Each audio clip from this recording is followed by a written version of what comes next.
política ocurren estas situaciones de mucho riesgo. Por supuesto que hay un tercer actor en este drama, que es el pueblo venezolano, donde el tiempo corre en nuestra contra, y ha sido así en los últimos 5 o 6 años. Nicolás Maduro no se ha dedicado a gobernar, sino a sobrevivir, y a estar haciendo estas continuas maniobras, pequeñas maniobras políticas, para extenderse en el poder 6 meses más, un año más. Y lo que ha ocurrido es que la situación económica venezolana, la situación económica, social, humanitaria, cada día desciende más. De modo que es evidente que la permanencia de él en el poder lo que va es simplemente agravar esta situación. Y este comentario lo hago porque yo creo que es el factor que incide en contra de Maduro. El temor dentro de las fuerzas que apoyan a Juan Guaidó, que están en la Asamblea Nacional, y la observación que han hecho muchos analistas, o que hacían muchos analistas cuando empezó este proceso el 23 de enero, para ubicarlo en una fecha, era que se volviera a repetir una situación que ya habíamos vivido en otros momentos, con otros esfuerzos que había hecho la oposición democrática o el movimiento antichavista, como lo querramos llamar, de que hace una gran ofensiva inicial, y como el gobierno no sale del poder, el régimen de Maduro no sale del poder, empieza un proceso de desgaste. Ese es un temor que ha existido. Sin embargo, pareciera ser que en esta ocasión hay elementos para pensar, elementos que hemos considerado en la parte anterior, que están jugando en contra de Maduro. Es decir, que ya el tiempo no juega a su favor, sino que juega en su contra.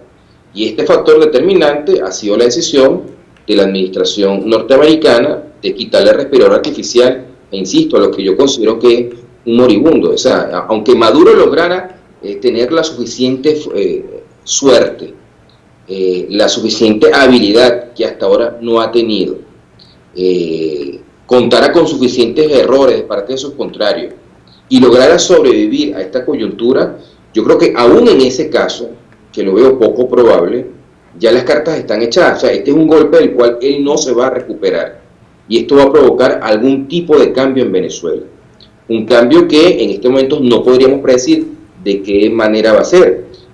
Si el cambio ocurriera con el planteamiento que Juan Guaidó, como presidente de la Asamblea Nacional y como presidente encargado, le está planteando al país, pues todos tendríamos una ruta mucho más clara de cómo va a ser el proceso de transición, porque este mismo año los venezolanos estaríamos eligiendo un nuevo gobierno, un nuevo equipo que tomaría las medidas, las reformas económicas que tan desesperadamente necesita Venezuela. Ahora, Pedro, perdón, Anita. Sí, es que me gustaría puntualizar allí algo. Si se sigue la ruta planteada por Juan Guaidó, ¿qué otro escenario podría haber que no sea esa ruta? Es decir, dice que es irreversible la salida de Nicolás Maduro, pero no necesariamente con esta ruta que ha planteado Juan Guaidó. ¿Cuál sería la otra vía?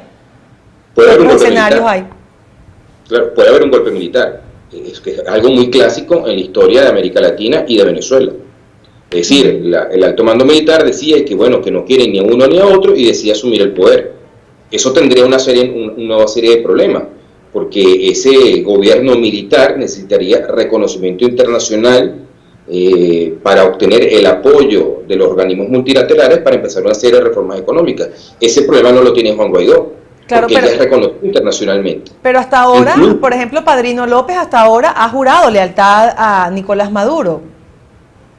Bueno, en este tema de las lealtades, en este tipo de situaciones hay una larga historia.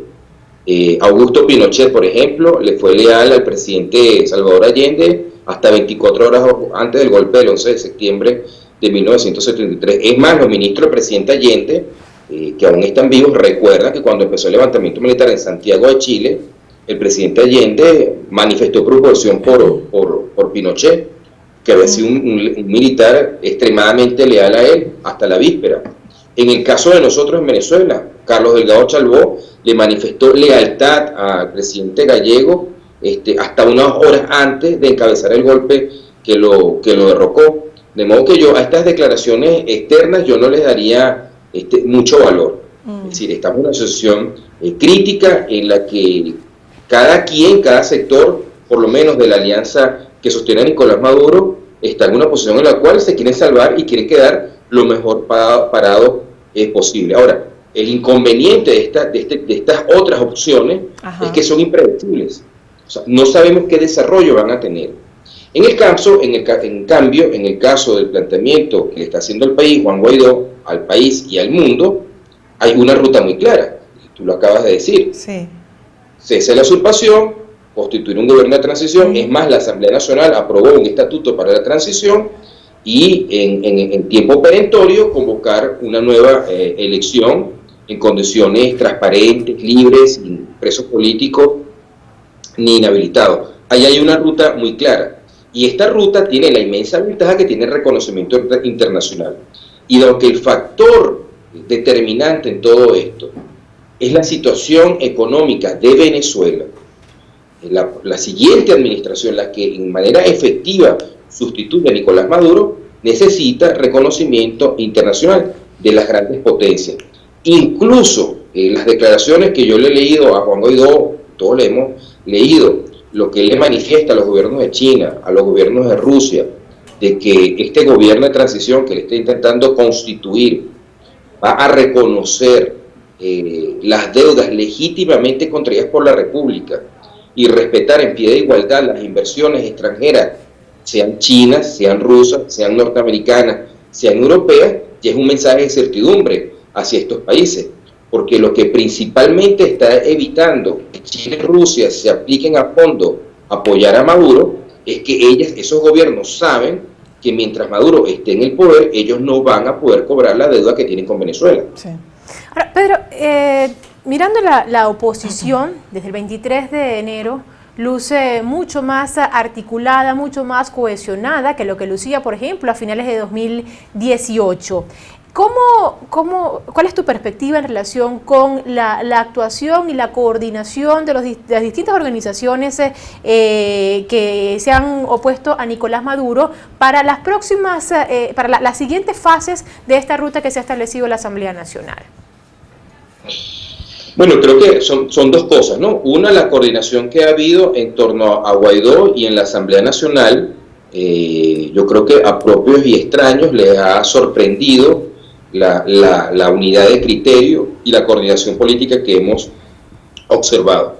Esto responde a dos razones. Uno, ellos respetaron los acuerdos de gobierno dentro de la Asamblea Nacional y el 10 de enero, de acuerdo a los acuerdos que previamente se habían dado cuando empezó este Parlamento, bueno, Juan Guaidó, como diputado por voluntad popular, asumió la presidencia de la Asamblea Nacional. Esa fue una primera señal de que la unidad iba entre la oposición venezolana, las fuerzas democráticas venezolanas que están en la Asamblea Nacional, iban a actuar en coordinación. El segundo factor que no estaba previsto en esta película, vamos a llamarlo así, ha sido el liderazgo de Juan Guaidó, que también ha sido una sorpresa. Esto ha sido un imponderable. Esas son las cosas que suelen ocurrir en la política. Para la gran mayoría de los venezolanos, Juan Guaidó no era un personaje conocido, no estaba en la primera línea del liderazgo político del país, y bueno, y ahora tiene este enorme apoyo, esta enorme aceptación, y este apoyo popular le da fuerza para arrastrar detrás de sí el apoyo de los partidos políticos opositores. Y a medida que van pasando los días, pareciera ser que ese apoyo no se debilita, sino que se va incrementando. Y factores de la sociedad civil, como los rectores de las universidades autónomas nacionales, lo que vimos ayer con los trabajadores del transporte, los gremios profesionales, las patronales, es decir, Fedecámara, los sindicatos, cada día le van sumando más apoyo político, que tal vez en número no sea muy importante, pero desde el punto de vista de su significado político es muy relevante. Entonces, él está en una situación en la que continuamente está sumando más apoyo. Aunque yo creo que estos dos factores están marcando esta ruta y le están facilitando el paso. Ahora, intuyo que tu pregunta va más por el tema de que qué va a ocurrir después con estos factores democráticos. Una primaria, por ejemplo. A la hora de un desenlace electoral, ¿no? Así es, así es. Unas primarias que podrían estar planteadas previo a... Yo creo que sí. Vamos a ver, ¿no? Vamos a ver si eso realmente es así. Yo creo que el chavismo en este momento no es una fuerza política que esté liquidada.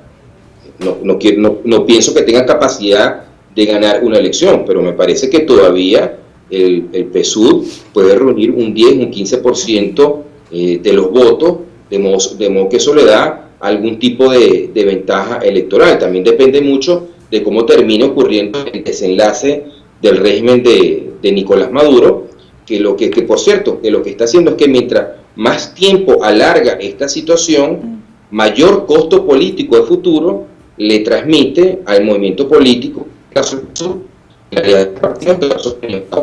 claro,